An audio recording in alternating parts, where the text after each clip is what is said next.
CCTV에 따르면 중국 양대 강인 창장과 황허에 큰 홍수가 발생해 쓰촨성 등지에서 이재민 183만 1천여 명이 발생했다. 또 홍수로 16명이 실종되는 등 곳곳에서 피해가 속출했다.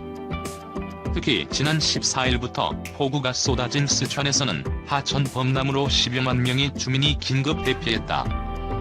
또 쓰촨 러산에 있는 세계 최대 섣불인 러산대불이 불어난 물에 발이 잠기기도 했다. 러산대불의 발이 물에 잠긴 것은 1949년 이후 처음이라고 중국망은 전했다. 쓰촨성은 전날 오전 5시 홍수 응급 대응 단계를 최고 등급으로 올리고 비상 대응에 들어갔다. 중국 수리부 장강수리위원회는 오는 20일 중국 최대 댐인 산샤댐에 초당 7.4만 세제곱미터의 물이 유입될 것이라면서 이는 산샤댐이 건설된 뒤 최대 유량이라고 밝혔다. 중국 중앙기상대는 이날 낮 제7호 태풍 히고스가 광둥성에 상륙할 것이라고 예보했다. 중국 남부에는 지난달 초부터 2달 가까이 폭우가 이어진 데 이어 태풍까지 상륙해 비 피해는 당분간 계속될 것으로 보인다. 중국 샨샤댐 수문 10개 개방 사상 최대 방류 물폭탄. 중국 청정의 산샤댐이 역대 최악의 물폭탄에 다시 위기를 맞고 있다. 신경보는 이날 산샤댐에 초당 7만 6천 세제곱미터에 이르는 물이 유입될 것이라고 20일 보도했다. 2003년 건설된 산샤댐 역사상 가장 많은 양의 물이 밀려드는 것이라고 신문은 전했다. 산샤댐은 이미 전날 10개의 수문을 열었다. 방류량은 초당 4만 8천 세제곱미터로 역시 산샤댐 건설 이후 최대다. 산샤댐 붕괴 위험설 등이 제기된 상황에서 중국 수리부는 산샤댐 범람 위험을 낮추기 위해 애쓰고 있다. 장장 상류에서는 1981년 이후 최대의 홍수가 발생했다. 장장의 올해 5번째 홍수는 전날 충칭을 강타했다. 충칭에서는 이번 홍수로 26만 명의 수재민이 나왔으며 2만여 상점이 침수됐다. 충칭의 대표적 관광지 흥해동은 1층이 침수됐으며 2층 상가의 상인들도 대피했다. 충칭 일대의 여러 하천 수위는 안전을 보장할 수 있는 수준을 8에서 9m 초과했다. 전날 오후 4시 창장 본류의 충칭 춘탄에서는 유량이 초속 7만 3,600 세제곱미터까지 올라갔다. 이곳의 수위는 이날 오전 1981년 홍수 당시 수위인 191.41m 표지 위로 올라갔다. 수리부는 전날 창장과 황허의 홍수와 7호 태풍 히고스에 대처하기 위해 수재 방어 응급 대응 수준을 3급에서 2급으로 상향했다. 차량 21대가 땅속으로 와르르. 중쓰촨성의 대형 싱크홀. 한밤중에 난데없이 거대한 크기의 싱크홀이 생겨 차량 수십여 대가 땅속으로 빨려 들어가는 사고가 발생했다. 중국 관영 CCTV 등 현지 언론은 19일 자정경 쓰촨성 이빈시의 한 도로에 갑자기 거대한 구멍이 생겨 차량 21대가 빨려 들어가는 사고가 일어났다고 보도했다. 당시 인근에 설치된 CCTV 영상을 보면 사고가 일어나는 모습은 마치 영화 속에서나 볼 법한 정도로 비현실적이다. 순식간에 도로가 꺼지면서 주차되어 있던 차량 21대는 물론 나무와 가로등까지 모두 땅속으로 빨려 들어가듯 사라져버렸기 때문이다. 다행히 사고 당시 사람이 없어 인명피해는 발생하지 않았으나 만약 한낮에 벌어졌다면 큰 참사로 이어질 뻔했다. 보도에 따르면 이번에 발생한 싱크홀의 크기는 약 500제곱미터 정도로 최근 쓰촨성을 강타한 집중호우에 의한 영향으로 추측하고 있다. 현지 언론은 8월 들어 쓰촨성 지역은 집중호우로 인한 큰 피해를 입었다면서 현재 전문가들이 사고 원인을 조사 중에 있으며 추가로 싱크홀이 일어날 가능성은 없는 것으로 파악하고 있다고 보도했다. 앞서 지난달에도 충칭시에서 보도 위를 걷던 두 시민이 갑자기 생긴 싱크홀로 인해 아래로 추락한 바 있다. 다행히 두 여성은 경상을 입는 데 그쳤으며 사고 원인을 이례적으로 내린 폭우로 인해 집안이 약해져 생긴 것으로 분석됐다. 산샤댐 방류로 중하류 수해 가중, 충칭, 쓰촨의 물폭탄. 건설 이후 최대 홍수에 직면한 세계 최대 수력 발전용 댐인 산샤댐이 올해 최대 규모로 물을 방류하면서 중하류 지역이 막대한 피해를 입고 있다. 장장 각 관측 지점의 실시간 수위를 보여주는 수위원항에 따르면 21일 오전 9시 기준 산샤댐이 유입량은 초당 72,500세제곱미터, 유출량은 초당 48,400세제곱미터다. 산샤댐은 전날 최대 초당 76,000세제곱미터의 물이 유입되면서 11개 수문을 동시에 개방해 방류하고 있다. 산샤댐에는 23개 홍수 방류 수문이 있는데 11개 수문 개방은 올해 최다 기록이다. 피해 지역 복구가 채 마무리되지 않은 상황에서 5호 홍수의 산샤댐의 방류까지 겹치면서 중하류의 피해가 가중되고 있다. 특히 충칭시와 쓰촨성이 홍수의 직격탄을 맞았다. 장장 5호 홍수와 장장의 지류인 자링장 1호 홍수가 충칭에서 겹치면서 18일부터 충칭시에는 홍수 대비 비상 대응 4단계 가운데 가장 높은 1단계가 발령됐다. 장장 5호 홍수의 물마루는 20일 오전 장장 충칭시 도심 구간을 통과했다. 20일 장장 충칭 구간에 있는 춘탄 수문관 접수 수위는 191.62m를 기록했다. 이는 보장 수위를 8.12m 넘은 것이자 1939년 이관 즉소가 세워진 이후 최고 수위다. 홍수 최대 물마루를 만난 충칭은 도심 곳곳이 물에 잠겼고 26만 명의 수재민이 나왔으며 2만여 가게들이 침수됐다. 25만 명 주민이 대피했고 긴급 대피 및 대피소에 머무는 시민만 13만 명이 달한다. 쓰촨성에도 1단계 홍수 경보가 발령됐다. 쓰촨성에서는 342만 명의 이재민이 발생했고 49만 명이 긴급 대피했다. 지금까지 추산된 쓰촨성 직접 피해 규모만 164억 2천만 위안에 달한다. 교통 표지판도 잠겨. 중충칭 1981년 이후 최악 홍수. 중국 장장의 상류 지역인 쓰촨과 충칭 지역에 1981년 대홍수 이후 사상 최악의 폭우가 쏟아졌다. 이 물이 산샤댐으로 몰려들면서 산샤댐의 부담은 가중되고 있다. 신경보는 지난 11일부터 17일까지 장장 상류인 집중호우가 발생, 지난 18일 홍수 경보 단계를 3급에서 2급으로 상향 조정하기로 결정했다고 20일 전했다. 누적 강우량이 250mm를 넘는 지역은 6만 7천 제곱킬로미터, 100mm가 넘는 지역은 22만 7천 제곱킬로미터였다. 일부 지역의 강수량은 945mm에 달했다. 장장강 상류 지류에서 발생한 홍수로 춘탄 수문관 즉수 홍수 수위가 3m가 올라 19일 보장 수위 5.44m를 넘어섰다. 신안, 장안 등 일부 지역에 여전히 폭우가 내려 홍수 피해가 심각한 상황이다. 쓰촨과 충칭은 홍수의 직격탄을 맞았다.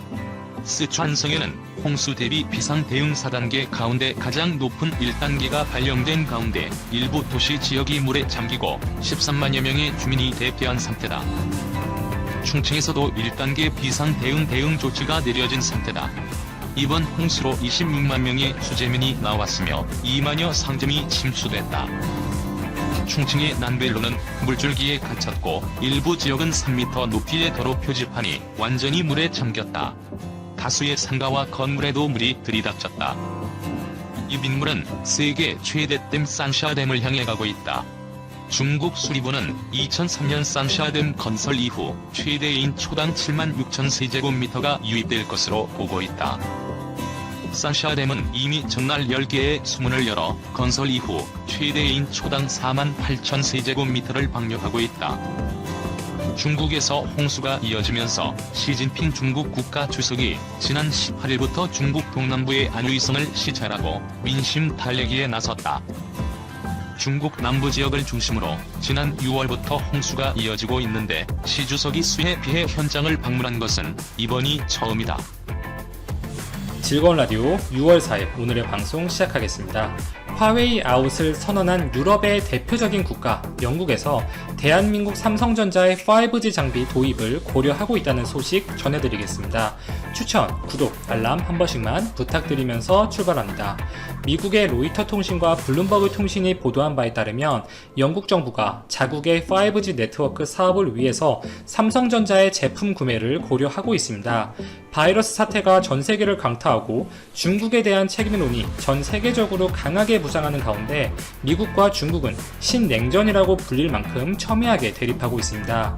이렇게 미중 패권 다툼이 다시 부상하는 상황 속에서 한국의 반도체, 통신 기업들이 장기적인 관점에서는 반사 이익을 얻을 수 있다는 의견이 점점 힘을 얻고 있는데요.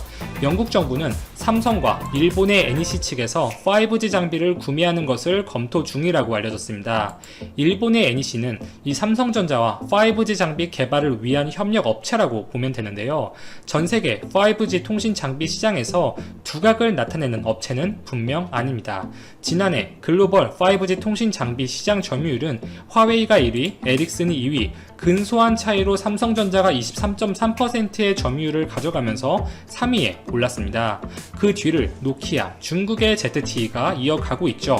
삼성전자가 작년에 계약을 맺었던 통신사들을 보면 국내 통신 3사, 그리고 미국의 버라이즌, 일본의 2위 통신업체 KDDI가 있습니다. 로컬 기업들을 선호하는 일본의 입장을 고려해 볼 때 메이저 통신사 업체인 KDDI가 삼성전자의 장비를 채택했다는 것 자체가 삼성의 5G 장비 기술력에 자국 기업들보다 더 높은 평가를 줬다는 것입니다. 삼성전자가 반사 이익을 얻을 가능성이 높아졌다는 의미죠. 영국은 미국의 행보에 동참해서 화웨이 보이콧을 구체화하고 있는데요.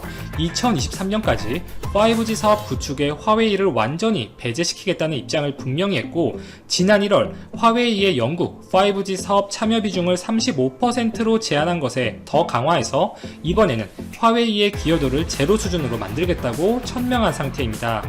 이렇게 미국과 영국을 중심으로 한 중국에 대항하는 국가연합 이야기가 많이 나오고 있는 가운데, 미국의 우방 국가들이 화웨이 장비를 배척하기 시작하면 그 대안으로 우선순위에 꼽히는 것은 당연히 한국 기업들이겠죠.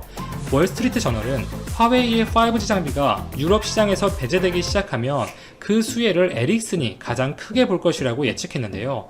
물론 유럽 시장에서 삼성전자의 입지나 영향력이 아무래도 유럽의 현지 업체인 에릭슨이나 노키아보다 분명 떨어지고 있죠. 그러나 삼성전자에게는 앞으로 엄청난 블루오션이 될 인도 시장이 있습니다. 인도는 아시다시피 중국과 사이가 좋지 못하죠. 미국이 대놓고 세계의 공장이 될 스팟이라고 점찍고 밀어주는 국가입니다. 또한 인도는 미국의 대중국 포위 전략에서 매우 중요한 위치에 있는데요. 기존의 태평양 사령부를 인도 태평양 사령부로 이름을 바꿔가기까지 했죠. 전략 명칭 역시 인도 태평양 전략으로 변경해서 인도를 대중국 포위망의 중요한 한 축으로 삼고 있습니다. 경제뿐만 아니라 군사 안보적으로도 인도는 미국에게 있어서 매우 중요한 국가인 만큼 당연히 공을 들일 수밖에 없겠죠. 그리고 최근에 미 상원이 화웨이 통신 장비를 구축하는 국가에게는 미국의 스텔스기 F-35를 배치할 수 없다는 취지의 법안을 추진 중에 있습니다. 미국의 주장 요지는 이것인데요. 이 F-35에 화웨이 통신 장비를 설치한다면 각종 군사기밀이나 정치적, 군사적 비밀 보장이 안 된다는 것입니다.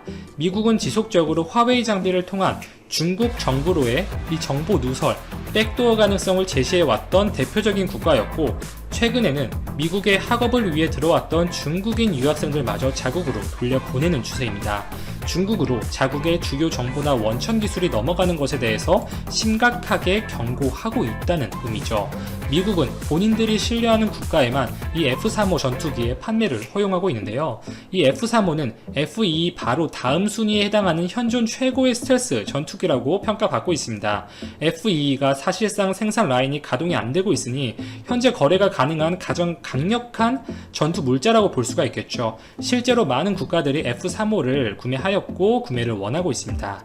지난 1월에 미국의 압박에도 불구하고 유럽 내에서 미국의 가장 든든한 우방 국가인 영국이 화웨이의 통신 장비를 부분 허용할 계획임을 밝혔다가 최근 완전 배제로 스탠스를 전환한 이유 중에 하나가, 물론 여러 가지가 있겠지만 그 중 하나가 미국이 F-35 전투기를 영국에 배치하지 않겠다고 엄포를 놓은 것이었습니다.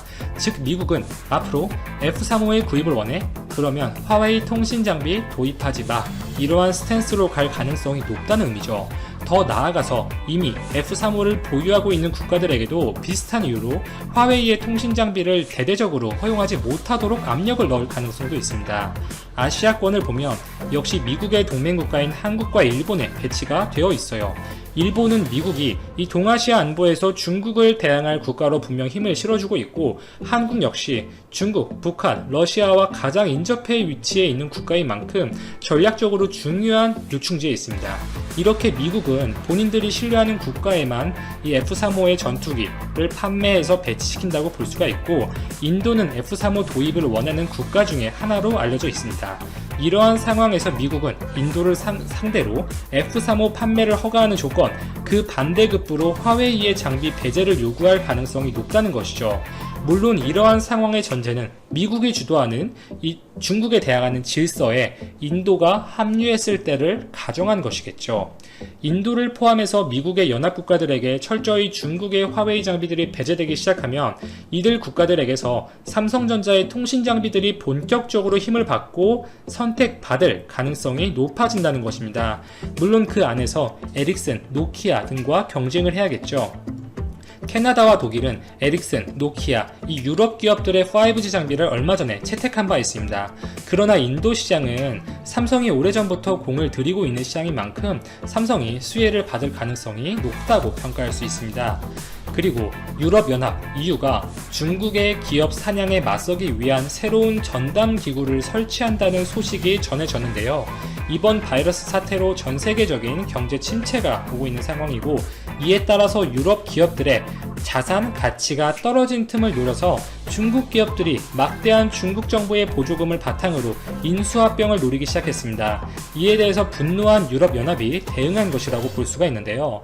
이 중국은 바이러스를 전 세계로 유행시킨 원인 국가임이 자명하고, 그 여파로 경제가 어려워진 틈을 타서 유럽의 우량 자산을 확보하는데 노력하겠다고 공개적으로 밝히면서 많은 국가들의 눈살을 찌푸리게 했습니다. 정말 민폐가 따로 없죠. 지난달 7일 중국의 민영 투자 기업 중에 최대 규모인 푸싱그룹이 세기에 한 번 있을까 말까 하는 엄청난 기회가 왔다면서 전 세계에 걸쳐 투자 기회를 모색하고 있다고 밝혔습니다. 그러면서 유럽과 아시아를 그 타겟으로 지목했는데요. 블룸버그는 최근 유럽 은행권에 유럽 기업에 대한 중국 기업의 인수 제한이 급증했고, 최근 5년간 중국 기업이 191억 달러, 무려 21조 원이 넘어가는 규모의 유럽 자산을 인수해갔다고 보도했습니다. 유럽이 추진하는 해당 전담 기구는 유럽연합에 속하지 않은 국가가 직접 보유한 기업이나 혹은 정부 차원에서 보조금이 지원된 내역이 있는 기업들이 유럽 시장에 진입을 시도할 때 조사할 권한을 갖게 됩니다. 정부 보조금을 바탕으로 유럽 시장 질서를 왜곡시키는지 여부를 살피고, 이들 기업이 유럽 기업의 공격적인 M&A, 인수합병을 시도하면 중간에 미심쩍은 절차가 없었는지 체크하겠다는 것이죠. 만약에 합병이 이뤄지더라도 불법적인 문제가 발견된다면 계약을 직접 파기시킬 권한도 갖게 됩니다. 완벽하게 중국을 겨냥한 조치라고 볼 수가 있죠. 사실상 중국발 자금 유입, 이 차이나머니의 신규 유입을 차단시키겠다는 것입니다. 유럽의 주요 국가들도 개별적으로 공통된 입장을 표출하고 있어요. 독일 정부는 작년에 인공지능, IT, 로봇, 보안 등의 핵심 업종의 경우에는 지분 10% 이상을 비유럽 국가 기업들이 인수할 때 정부의 허가를 받아야 한다고 정한 데에 이어서 지난 4월에는 비유럽 자본이 업종에 상관없이 자국 기업을 인수할 때에도 정부가 직접 개입할 수 있다는 조치의 내용을 승인했습니다. 정부의 개입 범위를 확대시킨 것이죠. 스페인 역시 외국인 직접 투자에 대한 새로운 규제 방안을 마련한 바 있었습니다. 이렇게 유럽의 많은 국가들은 작년에 이어서 올해에도 심각한 경기 침체를 겪고 있고, 알게 모르게 중국 자본의 유입은 커져가고 있었습니다. 중국이 추진하는 1대1로가 유럽에 맞닿아 있고, 막대한 중국 자본의 유럽의 많은 국가들이 매력을 느꼈던 것도 같은 맥락이죠. 이번 경기 침체를 바탕으로 중국 자본은 다시 한번 가치가 떨어진 유럽 기업들을 타겟으로 삼고 있고, 이를 보호하기 위한 조치들을 유럽이 마련하기 시작한 것입니다. 전반적으로 유럽 내에서 중국에 대한 반감이 커지는 가운데 미국은 유럽 측에 미국과 중국 사이에서